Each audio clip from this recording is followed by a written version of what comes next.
अस्सलाम वालेकुम जी। आज हमारे पास मौजूद है जी एक थका हुआ लैपटॉप, मतलब के Core i7 10th जनरेशन साथ 8GB रैम। जी बिल्कुल आपने सही सुना, Core i7 10th जनरेशन साथ 8GB रैम, लेकिन इसके अंदर है जी हार्ड और ये बिल्कुल ही स्लो चलता है, मतलब कि बहुत ही ज्यादा स्लो। जिस तरह आप अभी हैरान हुए ना, इसी तरह मैं भी होता हूँ कि इसके अंदर इतना हैवी प्रोसेसर 8GB रैम है फिर भी ये स्लो क्यों चलता है। तो उसकी रीजन है जी कि इसके अंदर हार्ड लगी हुई है, जिसकी वजह से ये काफी ज्यादा स्लो चलता है। तो आज की इस वीडियो में हम इसके अंदर SSD को इंस्टॉल करेंगे और आपको भी दिखाएंगे कि SSD लगाने के बाद इस लैपटॉप की स्पीड यहां से यहां तक किस तरह जाती है। तो सबसे पहले ना मैं आपको इसकी स्पीड टेस्ट करवाता हूं कि ये हार्ड के अंदर किस तरह की इसकी स्पीड है, और फिर बाद में जाके आपको इसकी SSD वाली स्पीड भी चेक करवाएंगे कि क्या फर्क है। तो हमने इसे ऑन करने से स्टार्ट किया तो ये लैपटॉप ऑन हुआ है जी हार्ड के साथ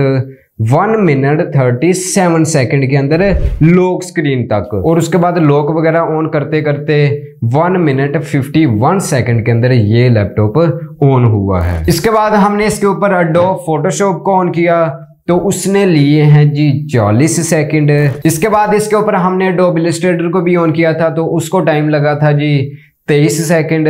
मतलब कि हर एक काम स्लो चल रहा था। जैसा कि मैंने आपको स्टार्ट के अंदर बताया है कि इसके अंदर हमें Core i7 10th जनरेशन वाला प्रोसेसर देखने को मिल रहा है जो कि काफी ज्यादा तकड़ा है, लेकिन इसके अंदर हार्ड है तो उसकी वजह से ये काफी ज्यादा स्लो चलता है। और इसके बाद ये नॉर्मल यूज के अंदर भी बहुत ज्यादा स्लो चलता था, मतलब कि कोई भी ऐप को ओपन करना है, क्रोम को ओपन करना है या फिर दूसरी तीसरी एप्लीकेशन हम चला रहे हैं तो वो भी काफी ज्यादा स्लो चलती थी। कोई फाइल शेयर करनी होती थी तो वो भी काफी ज्यादा स्लो चलती है। तो अभी हम ना इसको यहां से यहां पे लेके आएंगे SSD को इंस्टॉल करके, मतलब कि हार्ड भी इसके अंदर रहेगी लेकिन हम साथ SSD को लगा देंगे तो उससे देखिएगा कितनी ज्यादा स्पीड के अंदर फर्क आता है। तो यहाँ पे ये तीनों चीजें मैं लेकर आ चुका हूँ। ये है जी NVMe 2 जिसे M2 भी कहा जाता है, और यहाँ पे मेरे पास है जी SSD एक, और यहाँ पे लास्ट के ऊपर है जी हार्ड डिस्क जो कि नॉर्मल चलती है। और अभी हम ये NVMe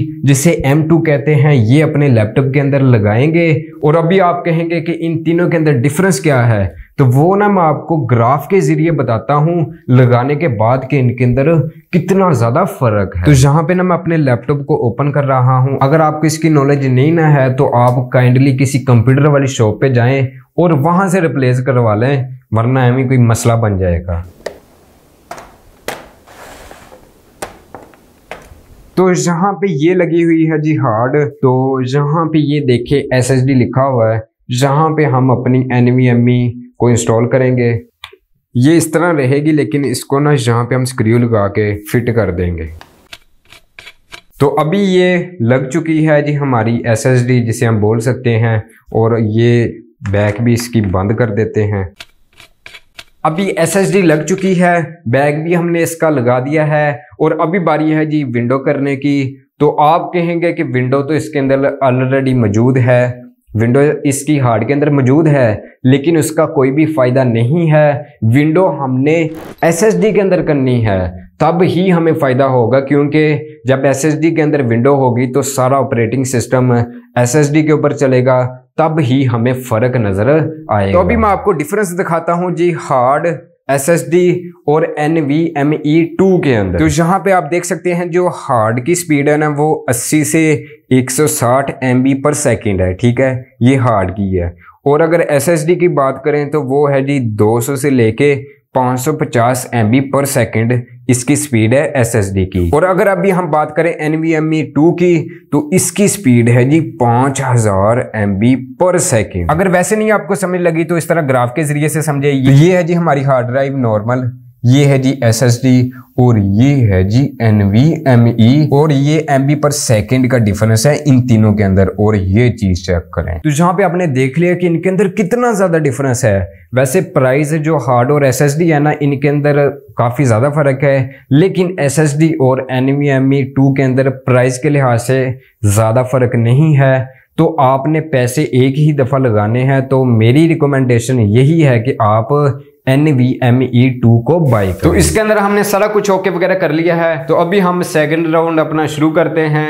SSD लगाने के बाद क्या सूरत हाल है। तो सबसे पहले हमने इसको ऑन किया, तो ये पहले ऑन हुआ था जी 1 मिनट 51 सेकंड के अंदर, और इस दफ़ा सिर्फ और सिर्फ 16 सेकंड के अंदर ये लैपटॉप ऑन हो चुका था। क्योंकि जहाँ पे मैं आपको जैसा कि बता के आ चुका हूँ कि एक हार्ड की स्पीड और SSD की स्पीड के अंदर कितना ज़्यादा डिफरेंस है। इसके बाद हमने ऑन किया जी इसके ऊपर Adobe Illustrator को। पहले ये ऑन हो रहा था जी 33 सेकंड के अंदर, लेकिन SSD लगाने के बाद अब ये ऑन हो रहा है जी सिर्फ और सिर्फ 10 सेकंड के अंदर। और इसी तरह हमने ऑन किया जी Adobe Photoshop को। पहले ये ऑन हो रहा था जी 40 सेकंड के अंदर, लेकिन अभी ये 10-11 सेकंड के अंदर ऑन हो रहा है। और इसके अलावा ना ये नॉर्मल भी काफी ज्यादा स्पीड अप हो गया है। मतलब कि कोई फाइल ट्रांसफर करनी है, क्रोम को ओपन करना है, या फिर इस तरह के दूसरे तीसरे काम जो पहले ये काफी ज्यादा टाइम लेके करता था, लेकिन अभी ये चुटकियों के अंदर काम कर रहा है। तो काइंडली मैं आपको भी यही रिकमेंड करूंगा कि जब आप एक लैपटॉप बाय करने जाएं तो SSD को ज़हन के अंदर लाजमी रखिएगा।